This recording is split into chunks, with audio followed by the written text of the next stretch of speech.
professora Eniceia. Doutora Alexandra, por favor, se puder vir aqui para a mesa. Vamos achar. Fazer uma rodada rápida de perguntas. Podemos fazer, a gente faz 3, 4 perguntas e daí vocês respondem, pode ser assim? Que acho que é melhor do que fazer uma pergunta e daí... Então, quem tem perguntas? Eu, novamente, lógico. Então, assim, nós ficamos o dia inteiro aqui, ouvimos profissionais, ouvimos o lado da secretaria e pouco se falou na criança, na pessoa com deficiência. Então, agora, na fala do representante da secretaria, se falou na complexidade, no tamanho do estado de São Paulo. Aí eu te pergunto, o que a criança tem a ver com isso? A criança e a pessoa com deficiência, o tempo dela é precioso. E a fala de vocês foi linda, o discurso lindo, mas eu vou falar para vocês, na prática é outro. Todos os dias, todo início de ano, o que a gente percebe entre os pais é uma angústia, é tantos nãos, é tantas dificuldades, que eu não sei quais são essas secretarias, essas DEs, que vocês têm próximos de vocês. Então, eu acho que precisa se repensar, eu acho que entre vocês, o que nós vamos fazer. Porque, assim, vocês falam da judiciação, mas antes de chegar na judiciação, todos que entram com a judiciação passou por esse processo de procurar escola, diretor coordenador, depois foi para a DE, passou-se pela diretoria de ensino e depois judiciou. Então, se judiciou, se está judiciando, alguma coisa está falha lá na diretoria de ensino que poderia resolver. Porque vocês estão dizendo que tem todo o suporte para ser resolvido. E eu falo para vocês que não tem. Se vocês esperarem agora em janeiro, fevereiro, assim, ó, milhões de pais perdidos. Então, eu acho que precisa ser repensado isso. Eu acho que vocês precisam rever, porque o discurso de vocês não é o que a gente vê refletido entre os pais, entre as pessoas com deficiência.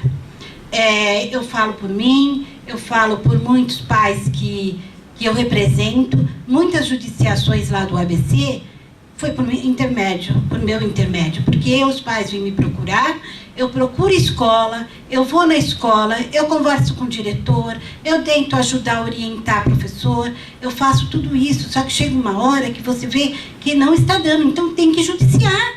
Nós não temos outra saída, não é falta de procurar a secretaria, não é falta de procurar a escola, todos procuram antes de judicializar. Então, se isso está sendo um custo muito alto para a educação, para a secretaria, alguma coisa está errada e vocês têm que conversar com os seus. Nos seus, o problema é lá, entre vocês, entre essa complexidade que você disse que é o tamanho do Estado. Então, não sei como vocês vão solucionar isso. Eu acho muito difícil que termine a judicialização na educação. Enquanto for dessa maneira, não está chegando. Isso que eu ouvi aqui de vocês e de alguns representantes de algumas secretarias, aí, diretorias, SUS, não sei o que, LESP, não acontece lá no ABC. Não acontece.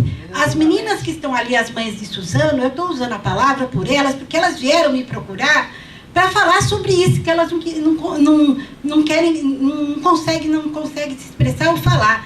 Elas estão com medo porque o que está acontecendo com os municípios?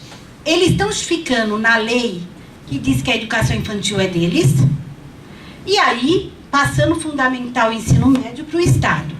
O Estado não está dando suporte. Olha, lá na minha região, a diretoria é Mauá, Ribeirão Pires e Rio Grande da Serra. Onde estão as salas de recursos e os profissionais? Em Mauá. Você sabe a extensão daquilo lá? Então vamos lá medir, gente. Não dá, a população cresceu demais, não é mais aquilo que era antigamente.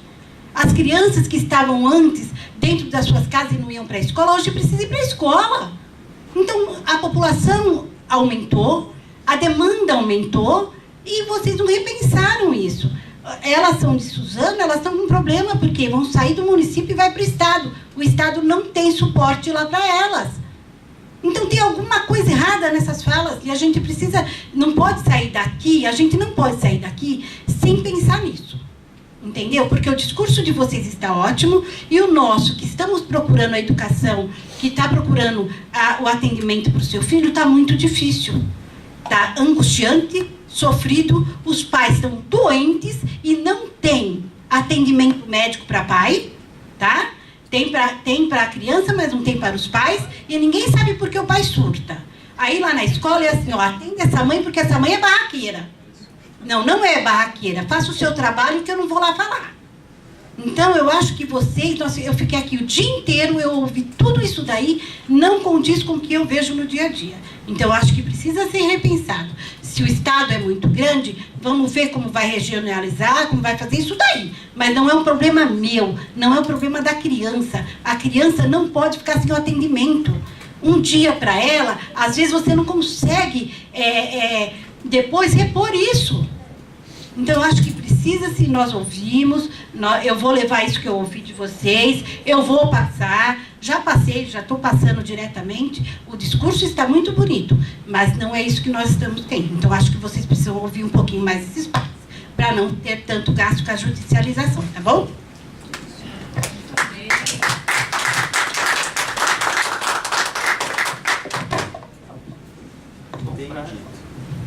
Boa tarde.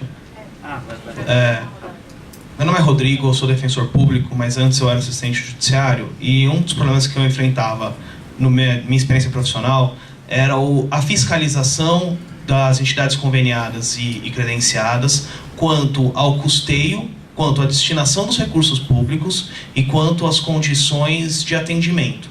Então, várias vezes ações eram ajuizadas, mesmo pela Fazenda Pública, discutindo, tem um caso clássico, a da ação civil pública contra o Centro Pro Autista, discutindo o método fornecido, discutindo a interrupção do contrato, discutindo o atendimento da resolução, acho que 63, da Secretaria de Estado de Saúde, não sei se é uma resolução conjunta ou não, mas sempre existia alguma atuação atrasada na fiscalização de como aquele recurso público, principalmente para centralização ou para terceirização do atendimento, era utilizado. Então, me parece que não existiam mecanismos de accountability, seja do recurso, seja do mecanismo utilizado. E eu queria saber se a Secretaria pensa, ou essa parte é delegada à Secretaria da Fazenda, em como fiscalizar os recursos públicos, sejam aqueles com rubrica judicial, passados ou pagos às entidades em razão de ordem judicial, ou a fiscalização daqueles recursos pagos às entidades conveniadas e credenciadas em sua fiscalização de serviços. Nós, como somos defensoria, a gente sabe que existem várias reclamações de que, principalmente nos autistas, as entidades credenciadas e conveniadas cobram material escolar, cobram transporte, cobram matrícula, porque aquele valor que é pago pela Secretaria não daria conta de tudo isso.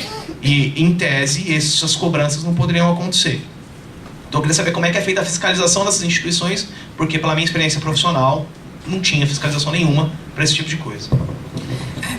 Só até para complementar, né, o que o Rodrigo está falando, eu trouxe para a FIPESP uma questão que envolve uma situação exatamente como essa. Né?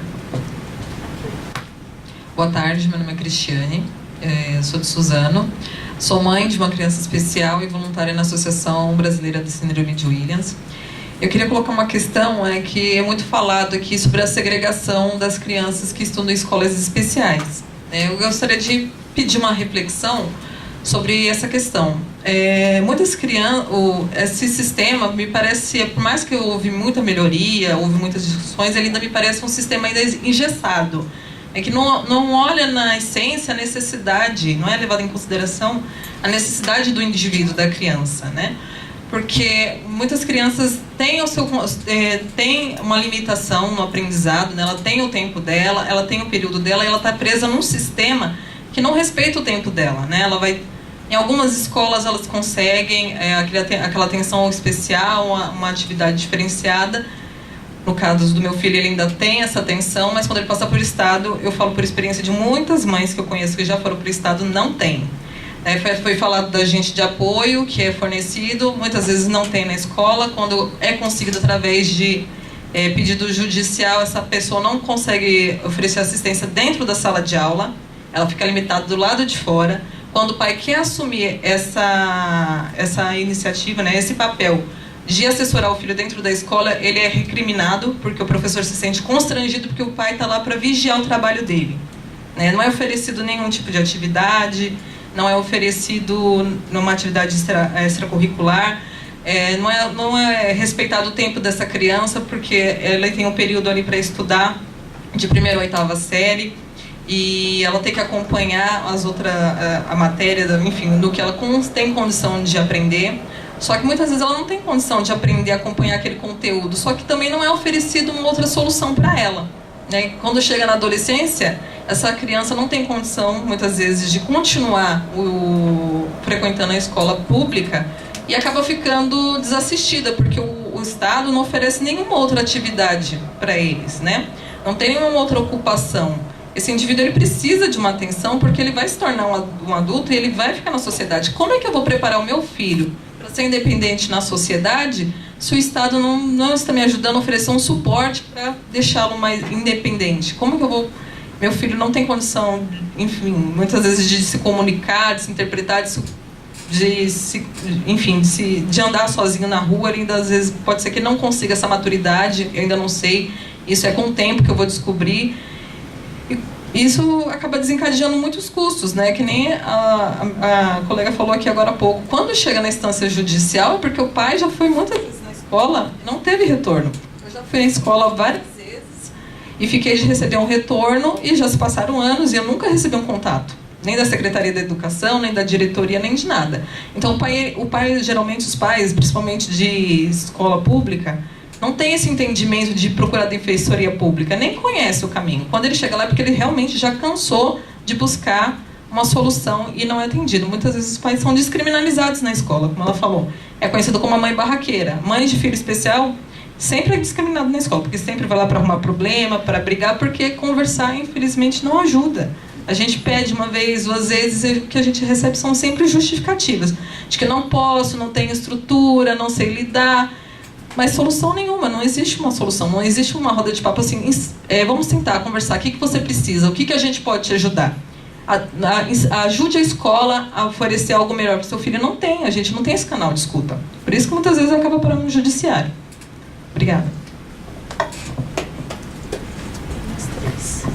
Mais 3 perguntas? Eu pedi só para ser bem rápido, assim, bem conciso.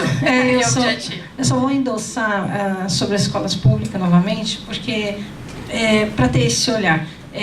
Eu trabalho em uma escola pública, em outras também eu dou palestra, mas tem algumas que é voluntária. E tem uma em específico que eu estou trabalhando, que não tem sala de AE, não tem professora de apoio, não tem capacidade, professores capacitados, e a sala é lotada.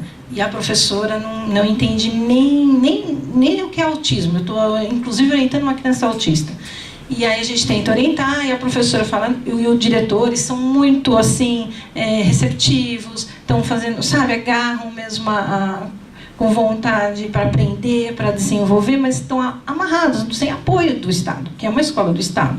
Então, sem apoio nenhum. E a gente já mandaram cartas, eu já falei com outras pessoas também, e a gente não tem esse apoio, né? Quer dizer, você tenta ajudar de um lado e cadê o resto? E isso é uma que eu estou falando. Eu tenho um filho autista, já passei por 7 escolas, também já foram várias vezes sem ter apoio nenhum. Hoje ele está numa do Estado que está muito boa, eu consegui encontrar. Tem, mas a gente anda muito. Eu consegui uma porque ele entrei com uma ação e ele ficou numa sala especial dessas 30 que tem no Brasil, porque ele é um menino tem muita comorbidades, ele tem autismo, deficiência intelectual e tem paralisia cerebral. Ele não fica numa sala normal, se ele ficar, ele destrói a sala inteirinha, e eu consegui essa sala. Aí a gente fala assim, vai no Poder Judiciário, você consegue alguma coisa? Nada, não consegue, não adianta. É só papo, palavras, é bonito, mas no papel é frio, não tem nada. Na realidade, vocês têm que pegar. E nas escolas, não tem crianças mesmo, e conviver com as mães, com as famílias, para vocês poderem estar aí na frente e dizer com propriedade. É fácil a gente falar de longe, sentadinho, olhando tudo bonitinho os números. Vão lá, vão ali sentar e ver na periferia aquelas mães que tem uma criança lá que bate tanto na mãe que a mãe tem que ficar presa no quarto. E para ir na escola, ela não consegue entrar na perua para ir na escola. Aí foi a defensora. Aí mandaram o conselho tutelar lá para tirar a criança da mãe. Quer dizer, cadê o trabalho com essa família? Não tá nem aí. Então isso tem que ser, mostrar a realidade, gente. Não só o papel. O papel todo mundo já sabe. Todo mundo vê bonito, né? Cadê a realidade? Tem que ir lá para mostrar a realidade. Vocês têm que pisar lá, entrar lá, ficar uma semana em cada escola e ver as dificuldades que essas mães que têm filho autismo passam, ou então com outras deficiências, porque cada um tem suas particularidades, né?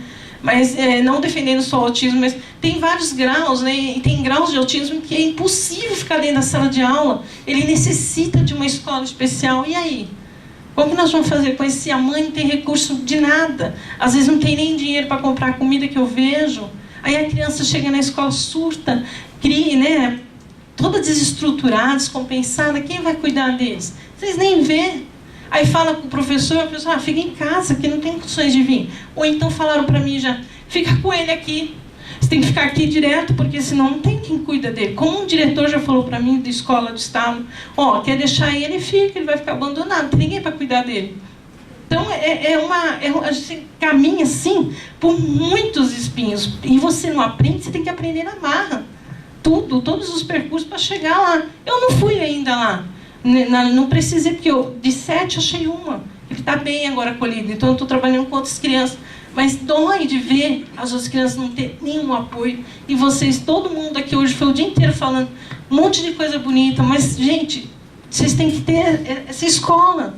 Vocês têm que ir para essa escola. Tem que ficar lá uma semana em escolas da periferia, em escolas mesmo. Essa que eu estou falando é de Santo Amaro, é pertinho.